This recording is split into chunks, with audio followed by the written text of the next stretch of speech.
대한민국과 멕시코 경기, 올림픽 8강 경기죠. 남자 축구, 전부 끝나게 되었고요. 경기 내용은 3대6으로 멕시코가 이기면서, 멕시코가 준결승에 진출을 하게 되었습니다. 자, 우리나라의 2020 도쿄올림픽 여정은 안타깝게 토너먼트 8강전에서 끝나게 되었습니다. 자, 멕시코가 3대6으로 이기면서 1948년 멕시코가 올림픽에서 우리나라한테 5대3으로 졌거든요. 당시에는 우리나라가 48년이라면은 45년 8월 15일에 광복절을 맞이했잖아요. 그때 처음 독립하고 나서 불과 3달 뒤에 올림픽에 나간 건데요. 거기서 1승도 못할 것 같은 그런 나라였는데 외국 사람들 입장에서는 듣보잡이었어요. 듣보잡 나라였는데 그런 데에서 5대3이라는 스코어로 멕시코를 이겼기 때문에 당시에는 엄청난 거죠. 또 멕시코 선수단은 당시에 엄청나게 여론의 물매를 받았다는 그런 이야기도 있습니다. 그때에 이제 패배가 있었고 그 이후로도 4번 더 올림픽에서 멕시코랑 대한민국 맞붙었는데요. 5번 경기에서 경기 결과는 3승 2무입니다.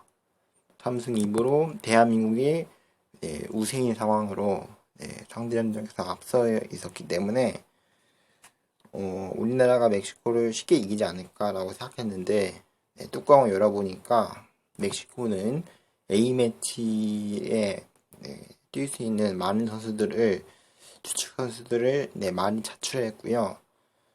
골드컵이랑 일정이 좀 겹치는 걸로 알고 있는데 그래도 멕시코가 스쿼드가 상당히 두껍더라고요. 골드컵에 나갈 멤버를 제외하고도 올림픽에 나갈 멤버도 나름대로 상당히 좋은 멤버들로 꾸려져 있습니다. 실제로 경기 내용도 조별리그부터 서서히 이제 폼이 약간씩 올라오는 모습이 보였고요. 자, 그게 이번 8강전에서 탁 터졌습니다. 6대3으로 그렇게 이기게 되었고요. 자, 일단 슈팅 숫자는 의외로 우리나라가 많았습니다.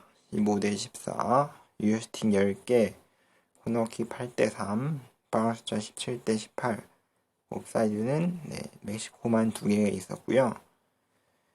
제가 앞에서 말한 것처럼 슈팅 숫자는 오히려 우리나라가 좀 더 많았습니다. 유효 슈팅도 10개로 똑같은데요. 자, 그러면은 멕시코가 왜 우리나라보다 3골을 더 넣었을까 하는 의문이 좀 들기 시작하는데요. 그 이유는 멕시코가 정말 효율적인 공격을 했습니다. 멕시코가 이제 물론 멕시코 선수들이 제가 보기에는 개인적으로 우리나라 선수보다 확실히 기술이라든지 개인기는 더 좋아 보였어요. 그건 맞는데 우리 선수들도 그에 못지않은 개인기의 기술들이 있었는데요. 솔직히 오늘 경기는 우리나라 선수들이 기술이나 개인기를 보여줄 틈이 없었어요. 물론 초반에 뭐 그런 장면 몇 번 장면을 보여주긴 했는데 사실 일부 선수만 국한된 거지 대다수의 선수들은 자기 능력을 제대로 활용해서 보여주지 못했습니다. 저는 그렇게 생각하고요. 자, 그렇다 보니까 멕시코의 공격에 수비가 일방적으로 밀리는 그런 모습도 보였습니다. 자, 물론 우리 수비에 6골이 먹혔지만 반대로 말하면은 멕시코 수비를 상대로 우리가 또 3골을 넣은 거잖아요. 3골을 넣은 선수 중에 2골은 이동경 선수가 넣었는데요. 이동경 선수가 그만큼 오늘 경기 상당히 좋은 모습을 보여줬습니다. 그리고 또 측면 자원에서 이동경 선수가 반대로 말했네. 이동경 선수가 멀티골을 넣었고요. 이동준 선수가 이제 측면을 돌파하는 과정에서 상당히 좋은 모습을 보여줬죠. 측면을 이제 열어주는 역할을 이동준 선수가 공격 자원에서 상당히 많이 해줬는데요. 뭐 공격은 솔직히 안 좋았다고 생각하지 않아요. 물론 우리 공격에서 지금 확실히 마무리해줄 수 있는 선수가 없다 보니까 좀 뭔가 답답하다. 좀 그런 느낌은 물론 있거든요. 근데 그건 제 생각에는 조별 리그부터 쭉 있었던 문제라서 크게 뭐 부각되지는 않고요. 그 문제보다 오늘 경기에서 더 큰 가장 결정적인 원인은 바로 수비형 미드필더 그리고 센터백 자리, 즉 수비가 문제였습니다. 자, 그렇게 됐는데 일단 뭐 골 장면부터 하나하나씩 먼저 짚고 넘어가 보도록 하겠습니다. 자, 첫 번째 골은 헨리 마틴 선수가 넣었는데요. 크로스를 올렸는데 그 크로스 올린 게 이제 상당히 절묘하게 갔죠. 반대편에 들어오고 있는 선수를 잘 봤습니다. 그 선수를 놓치고 그 선수가 안에 돌파하는 선수한테 패스를 넣어주고 그 선수가 헤딩으로 마무리하면서 멕시코의 이제 하나의 약속된 공격이 이루어졌고 1대0으로 멕시코가 앞서가기 시작했습니다. 자, 하지만 거기에 두고 볼 수 없다. 이동경 선수가 동점골을 넣었죠. 이동경 선수가 드리블을 하다가 드리블한 상황에서 이제 한번 딱 멈춘 다음에 이동경 선수 주발이 왼발인데요. 자기가 좋아하는 왼발로 중거리 슈팅을 때리면서 오초아 골키퍼도 막기 힘든 슈팅이 나왔습니다. 자, 그러면서 1대1 동점을 만들었고요. 자, 이렇게 동점을 만들었으면 다시 마음을 가다듬고 수비를 다시 재정비를 해야 되는데 그 이후에 실점을 많이 하게 됩니다. 자, 30분에 루이스 로모 선수의 골이 나왔는데요. 침투 패스가 워낙 잘 들어갔고 그거에다가 첫 터치가 너무 좋았어요. 루이스 로모 선수의 첫 터치가 워낙 좋았기 때문에 마무리 슈팅도 깔끔하게 가져갈 수 있었습니다. 그렇게 2대2를 만들게 되었고요. 그리고 솔직히 앞에 뭐 두 골은 우리 수비진이 붕괴돼가지고 뭐 그런 거다라고 해서 뭐 이해는 하는데 이 세 번째 골은 저도 약간 이해가 안 됩니다. 강윤성 선수가 푸싱 파울 하면서 PK가 선언이 되었는데요. 그걸 세바스티안 코르도바 선수가 마무리하면서 전반전은 3대1로 끝나게 되었습니다. 제가 중계하면서 보기에는 푸싱 파울이 맞습니다. 반칙은 맞고 옐로 카드도 충분히 받을만 하죠. 왜냐면은 골문 앞이었고 공이 이쪽으로 오고 있던 상황이라서 뭐 이거는 빼도 박도 못하죠.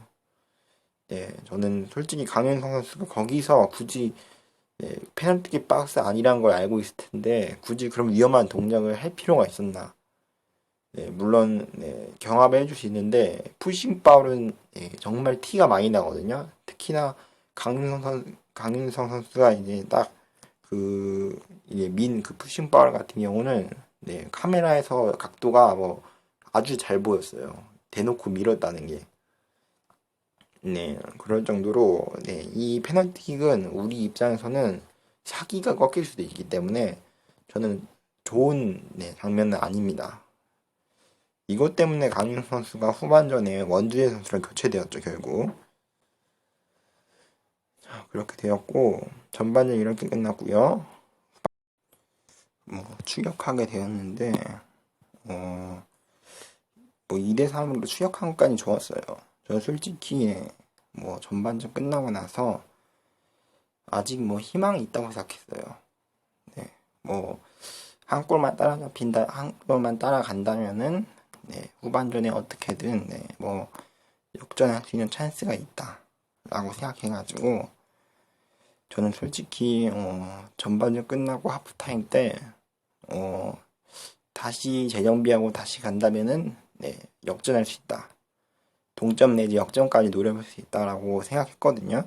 멕시코도 3골 넣은 것처럼 우리도 역으로 3골 넣을 수 있다라고 생각한 것만큼 좀 마음을 다잡아가기 바랬는데 후반전도 많이 아쉬웠죠. 이동경 선수가 워낙 좋은 슈팅을 때렸죠. 이제 우리 선수 맞고 나온 볼을 세컨볼을 잡았는데 그걸 이제 원바운드 된 볼을 그대로 찼습니다. 그대로 찼는데 그게 궤적이 엄청나요. 윗구물을 뚫을 정도로. 그러니까 공을 보면은 이렇게 보통 뭐 앞으로 나아가잖아요. 앞으로 나아가는 게 아니라 위로 솟아나는 것처럼. 골이 위로 솟아나는데 골대에 벗어나지 않고 골대 안에 들어가요. 골대 안에 들어가면서 공이 위로 솟아나는 것 같은 좀 그런 느낌이 들었거든요. 그만큼 오늘 솔직히 경기에서 이동현 선수 컨디션이 상당히 좋은 거예요. 볼을 이렇게 뭐 원바운드 된 볼을 찼는데 그게 진짜 위로 솟아날 정도로 공이 살아있을 정도로 뭐 이런 걸 공이 살아있다라고 얘기하는데 공이 살아있다라고 생각될 정도로 좋은 슈팅을 보여줬습니다. 하지만 팀의 패배는 막지 못했는데요. 그 이후로 프리킥 상황에서 제대로 헤딩 경험 안 해주면서 헤딩골을 넣었고요. VAR로 취소되는 듯 싶었지만 뭐 취소되지 않았고 그대로 골로 인정되었습니다. 그리고 오른쪽 측면이 이제 열리면서 또 7번째 골까지 먹혔고요. 자, 8번째 골은 이제 멕시코가 이제 우리의 측면으로부터 계속 돌파에 들어가면서 결국 또 골을 만들어냈습니다. 그러면서 경기 막판에 우리는 완전히 전실 상실하게 되었고 경기 격차는 2대6까지 벌어지게 되었습니다. 물론 막판에 황의조 선수가 이제 따라잡는 골로 어떻게든 따라잡아가지고 마지막에 또 코너킥 상황에서 헤딩골을 만들어내면서 유종의 미를 거두었죠. 그러면서 경기가 3대6으로 멕시코가 대승을 기록하게 되었고요. 우리 입장에서는 일단 나와서는 안 되는 스코어가 나왔어요. 뭐 3대6이라는 스코어 자체가 양 팀 다 공격에 치중했다는 거에 대해서 충분히 알 수 있는 사실이었고 두 팀 다 수비가 많이 뚫렸어요. 오늘 경기. 그러니까 우리가 뭐 대한민국이라는 이제 대한민국 국민이다 보니까 대한민국 입장에서 이제 경기를 봤잖아요. 근데 제 3자 입장에서 냉정하게 본다면은 경기가 되게 박 터지는 경기였어요.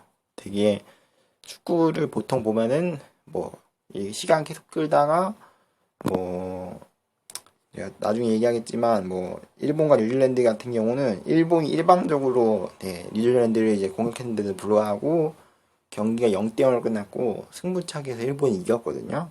이런 경기보다는 아무래도 이렇게 경기 내내 계속 골이 터져가지고 뭔가 물리고 물리는 약간 좀 그런 경기가 어찌 보면은 또 재밌다 고 생각할 수 있겠죠. 제 3자 입장에서 봤을 때는 그치만 두 팀 다 전체적으로 수비가 많이 약했어요. 우리나라도 물론 수비가 안 좋았지만 멕시코도 그거에 만만치 않게 수비가 많이 뚫렸거든요. 물론 워낙 멕시코의 그 간결한 효율적인 공격이 잘 먹혀서 우리나라가 공격적인 부분에서 좀 더 효율적으로 공격했으면 어땠을까 하는 좀 아쉬움도 있습니다. 어찌 보면은 또 우리만의 또 축구를 해줬으면 어땠을까라는 좀 아쉬움도 있었고요. 전체적으로 수비진이 상대 공격수를 놓쳤습니다. 상대 공격수가 경합할 때 골 먹히는 장면을 보면은 완전히 상대 선수를 프리 상태로 놔뒀어요. 프리 상태로 놔두다 보니까 상대 선수가 마음대로 이제 뛰어다니면서 공격할 수 있잖아요. 일단 그게 실수입니다. 왜냐면은 멕시코 같은 경우는 팀 성격이 이제 약간 좀 자유분방해요. 그러니까 이렇게 좀 아기자기하게 이제 패스를 통해서 만들어내는 뭐 패싱 스타일이 아니라 1대1 돌파를 통해서 뚫어내는 스타일이거든요. 이제 굳이 거기서 크로스 올려도 되는데 거기서 좀 더 돌파하는 스타일인데 이런 팀 같은 경우는 1대1 마크를 잘해줘야 돼요. 잘못하면은 상대 선수한테 공간을 주면은 거기 그 공간을 빠르게 돌파하는 스타일이거든요. 네, 물론 기량 면에서 봤을 때 확실히 우리 선수들이 멕시코 선수보다 폼이 많이 안 올랐어요. 멕시코 선수들이 일단 순간 속도에서도 빨랐고 뭐 능력 면으로 좋은 거는 뭐 이해는 가는데 우리 선수들이 우리가 능력 면에서 밀린다면은 폼에서 이제 좀 밀린다면은 그거에 맞게 커버를 가야 돼요. 그게 안 된 만큼 다른 부분에서 좀 더 커버를 해야 되는데 그게 안 됐어요. 커버가 안 되다 보니까 이런 스코어가 나오게 되었습니다. 자, 그랬고요.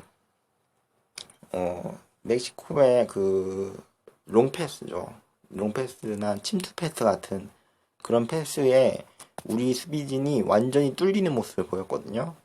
그러니까 후방에서 롱패스가 날라오는데 그 롱패스 하나에 수비진이 와르르 무너져요. 그만큼 센터백이 많이 안 좋았습니다. 제가 축구를 이번 경기를 보면서 멕시코 같은 경우는 일단 공격면에서 자신의 축구를 보여줬어요. 멕시코의 공격 축구는 이런 느낌이다. 멕시코의 축구는 이런 거다라는 게 확실히 눈에 보였거든요. 근데 저는 우리나라 같은 경우는 뭐 이동경 선수가 골 2골 넣어주고 이동경 선수도 잘해줬지만 그 이외에는 아무것도 되지 않았거든요. 축구라는 게 뭐 한 명이서 뭐 한두 명이서 뭐 경기를 끝낼 수 있는 것도 아니고 뭐 손흥민 선수가 당장 2차 예선 때 있다 하더라도 레바논 경기에서 마지막에 칠 뻔하기도 했었고 그런 것처럼 축구라는 거는 공이 둥글어요. 알 수가 없습니다. 알 수가 없는 거고 한 명의 플레이어로 때문에 경기가 완전히 뒤바뀌기 힘들어요. 물론 그 선수가 뭐 이제 도라이급으로 아주 미친놈처럼 뛰어다닌다면은 그 선수가 뭐 아주 엄청난 슈퍼스타라면은 뭐 얘기가 좀 달라지겠지만 그게 아니라면은 이제 또 프로의 대결에서는 동네 축구도 아니잖아요. 동네 축구에서 프로 한 명이 들어와가지고 뛰는 것도 아니고 이제 프로끼리의 대결에서는 플레이어 한 명으로 차이를 만들어내기가 힘들어요. 그렇기 때문에 우리 전술의 핵심이 황의조 선수거든요. 황의조 선수를 활용한 공격이 상당히 많아요. 자, 그러면은 황의조 선수가 그 공격을 좀 더 적극적으로 살려냈어야 돼요. 황의조 선수가 그 공격을 일단 살려내지 못한 게 조별리그부터 이번 8강전까지 똑같아요. 결국에는 똑같아요. 황의조 선수가 뭐 온드라스전에 해트트릭을 넣게 했는데요. 우리가 지금 이긴 경기를 다시 되돌아보면은 지금 루마니아 경기랑 온두라스 경기거든요. 뉴질랜드 경기 졌잖아요. 어찌 보면 아주 이유는 뻔해요. 뉴질랜드 경기는 뉴질랜드가 경기를 잘해서 우리가 진 거고, 이제 온두라스 경기랑 루마니아 경기는 의도로 잘해서 이긴 경기가 아니라 지금까지 이긴 경기를 다시 되돌아보면은 우리가 뭐 이게 잘했다기보다는 우리가 상대보다 덜 못해서 조금 못해서 이겼다라고 보는 게 맞습니다. 그렇기 때문에 솔직히 어찌 보면 패배가 이미 정해져 있었다. 우리가 지는 게 정해져 있었다. 라고 보는 게 좀 더 맞을 것 같아요. 우리 선수들이. 이런 경기력으로 저도 솔직히 조별리그를 보면서 생각이 드는 게 좀 걱정이 됐었거든요. 이런 경기력으로 4강 이상을 볼 수 있을까? 메달권 안을 볼 수 있을까라는 좀 생각도 들었거든요. 왜냐면은 뭐 B조가 유독 쉬웠어요. 이게 왜 그러는 거냐면요. 다른 경기 결과를 먼저 볼게요. 스페인하고 코스티부아르가 5대2로 스페인이 이겼고요. 자, 앞서 말한 대로 일본과 뉴질랜드 경기는 정규 시간 내에는 승부가 나지 않았고 승부차기에서 4대2로 일본이 이겼습니다. 그리고 브라질과 이집트 경기는 1대0으로 브라질이 이겼거든요. 자, 이걸 봤을 때 지금 B조에 올라온 대한민국하고 뉴질랜드는 전부 탈락했어요. 그만큼 비조 전력이 수준이 낮았던 거예요. 그렇게 볼 수 있는데 비조가 꿀조라고 생각하지만 물론 꿀조입니다. 왜냐면은 8강에 쉽게 갈 수 있으니까 꿀조는 맞는데 토너먼트까지 봤을 때 우리 목표는 뭐 8강이 아니잖아요. 8강이 아니라 메달권을 보는 입장에서는 4강에 진출해야 하는 입장인데 그런 면에서 봤을 때는 비조는 오히려 꿀조가 아니다.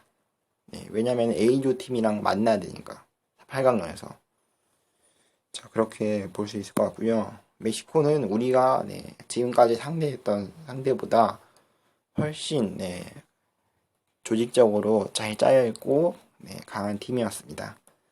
뭐 이미 진 경기 어떻게 되돌릴 수는 없을 것 같고요. 그래도 우리 선수들이 이런 어려운 여건 속에서 코로나19라는 상황 속에서 열심히 일본 도쿄로 가서 열심히 뛰어줬고요. 또 마지막에는 김민재 선수가 와일드 발탁 논란 때문에 있었다가 결국 발탁이 안 됐고 출국 하루 전에 또 박지 선수가 긴급으로 들어왔는데 솔직히 오늘 멕시코 경기에서 박지 선수가 센터백으로 보여준 모습은 계속 공간을 내주고 정태혁 선수도 마찬가지로 좋은 모습을 보여주지 못했거든요. 근데 박지 선수 같은 경우는 이제 올림픽 대표팀이랑 호흡을 맞추기가 너무 없었어요. 그래서 제가 뭐라고 하기도 좀 그렇습니다. 워낙 시간도 부족했기도 했고 출국 하루 전에 이제 와일드 카드를 정한다는 게 사실 쉬운 일이 아니거든요. 그런 아쉬움이 들었고 그러면서 조금 더 아쉬움이 있어요. 일단 제가 이번 멕시코전에서 보여줬던 우리 선수들 중에서 이제 안 좋았던 선수들 얘기하도록 하겠습니다. 일단 전체적으로 많이 아쉬웠습니다. 선발 명단은 골키퍼 송범근, 포백의 강윤성, 박지수, 정태욱, 서령우 그리고 수비형 미드필더는 김진규, 김동현 공격형 미드필더는 김진야, 이동경, 이동준 그리고 원톱은 이제 황의조 선수가 이제 들어가게 되었거든요. 일단 제가 생각하기에는 일단 전체적으로 좋지 못했어요. 그나마 공격면에서 제일 좋은 선수들을 말하자면은 이동경 선수랑 멀티골을 넣은 만큼 워낙 컨디션이 좋았고 팀이 져서 상당히 아쉬울 거예요. 프리킥 같은 경우도 이동경 선수가 찼을 때 한번 골대를 맞추는 적이 있었고요. 잘못했으면 이동경 선수가 헤드트릭을 넣고도 팀이 지는 그런 모습도 볼 수 있을 뻔했는데 그래도 이동경 선수가 멀티골을 냈죠. 이동경 선수도 측면 돌파하면서 멕시코 수비를 흔들어줬어요. 상당히 잘해줬고요. 문제는 나머지 선수들이에요. 그리고 제가 수비를 얘기 안 한 이유가 수비에서 너무 처참했기 때문에 얘기를 안 했거든요. 일단 아쉬운 점이 김진규, 김동현이라는 투볼란치 평소에 쓰지도 않았던 선수들을 주전으로 기용한 게 좀 아쉽습니다.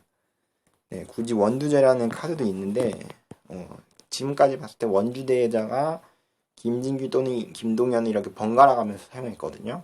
근데 이번에는 두 선수를 선발로 사용했어요. 그러다 보니까 우리가 이제 중원 싸움에서 밀렸습니다. 완전히. 거기서부터 일단 실점의 빌미가 많이 나오기 시작했고요. 그러다 보니까 우리가 세컨볼 싸움에서도 멕시코 공격진한테 밀리는 이렇게 우리가 롱패스를 찔러주고 헤딩으로 우리 선수가 분명히 헤딩으로 쳐냈는데 공은 멕시코 쪽으로 넘어가요. 그런 경우가 계속 경기 내내 보였고요. 일단 포펜 같은 경우도 강윤성 선수나 강윤성 선수는 앞서 얘기한 대로 일단 좋지 못했죠 경기가. 실점에 PK에 빌미를 주기도 했었고 서령우 선수도 역시나 계속 수비가 안 되는 모습이 보였어요. 멕시코 공격에 적응을 못하는 모습이 보였고요. 박지 선수와 정태욱 선수는 센터백으로 나와서 상대 롱패스에 계속 공간을 내줬습니다. 그리고 송봉문 선수도 앞에 수비진이 다 뚫려가지고 솔직히 할 말이 없는데요.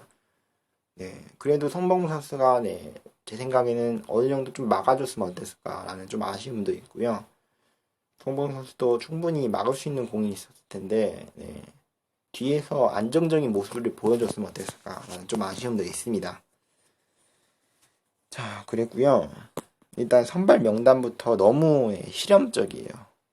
김진규, 김동현 이 조합부터가 일단 이게 토너먼트잖아요. 올림픽 토너먼트고 이게 평가전이 아니기 때문에 제 생각에는 좋지 못해요. 우리가 이 올림픽을 위해서 평가전까지는 하고 AF 챔피언스 리그에 이제 나가는 팀들한테 어린 선수들을 뭐 차출을 하기도 했었고 그러다 보니까 일부 팀들이 전력 누수도 있었거든요. 그랬던 만큼 우리가 보여준 모습이 상당히 많이 아쉽습니다. 뭔가 좀 더 보여주시는 카드들도 많을 텐데 많이 좀 아쉬웠고요. 그런 부분이 아쉽고 일단 전력 분석도 좀 부족했던 모습이 보였거든요. 초반에 우리가 멕시코 공격 템포를 보고 선수들이 좀 당황했어요. 당황한 모습이 제가 보는데도 딱 느껴졌거든요. 선수들이 당황해하고 있다. 그게 딱 느껴져요. 선수들이 상당히 많이 당황했었고요. 확실히 전력 분석에 전력 분석이 좀 미비했다. 멕시코 공격진은 너무 안일하게 봤다. 그렇게 봐도 될 것 같습니다. 제가 총평을 생각하자면은 일단 공격 부분에서는 크게 문제가 없었거든요. 하지만 수비 부분에서 상당히 문제가 많았습니다. 물론 제가 말하지만 공격 부분에서 문제가 있긴 있어요. 있긴 있는데 황인주 선수가 확실히 터져줘야 되는데 해줘야 할 때 안 해주는 거 그게 좀 많이 아쉽고요. 분명히 우리나라 찬스가 있었어요. 황인주 선수가 그 찬스 여러 번을 조별리그 때부터 1차전 뉴질랜드 경기부터 그 찬스를 많이 살리지 못했고요. 그러다 보니까 황인주 선수도 그렇고 후반전에 교체될 때 권창훈 선수도 역시나 계속 볼을 빼앗겼거든요. 그렇게 봤을 때 오늘 경기는 박지수, 권창훈, 황의조 제가 와일드카드들은 다른 선수들이 1인분 할 때 1.5인분을 해야 한다라고 얘기했잖아요. 근데 오늘 이 세 선수의 활약은 기대만도 못했습니다. 솔직히 말하면은 진짜 안 좋았어요. 냉정하게 말하면요. 황인우 선수는 뭐 마지막에 골을 넣긴 했는데 딱 그것뿐이에요. 마지막에 골 넣은 것뿐. 그 골도 너무 늦었어요. 좀 더 빨리 넣었어야 돼요.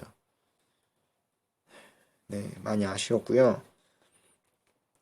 이게 단순히 넘어갈 문제가 아니라 황희조, 박지수, 권창 같은 경우는 이제 9월에 열리는 이제 최종 예선에서도 나갈 예정이기 때문에 이 득점력을 다시 살리지 못한다면은 황인조 선수 같은 경우는 최종 예선에서도 이제 큰 문제가 생길 것 같고요.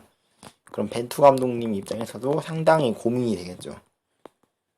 자, 어쨌든 뭐 경기는 이미 다 끝났고 4강전 같은 경우는 8월 3일 화요일 두 경기가 펼쳐질 예정이고요. 브라질하고 멕시코, 일본하고 스페인 경기가 예정되어 있습니다. 이런 식으로 되어 있고요. 결국 우리 입장에서는 라이벌인 일본이 뉴질랜드를 승부차게 이겨가지고 4강전에 올랐기 때문에 좋게 볼 수는 없어요. 좋게 볼 수 없고요. 당연히 비판을 감당해야 하고요. 또 점수차가 뭐 접전으로 진 게 아니라 3대6이라는 큰 스코어로 진 거거든요.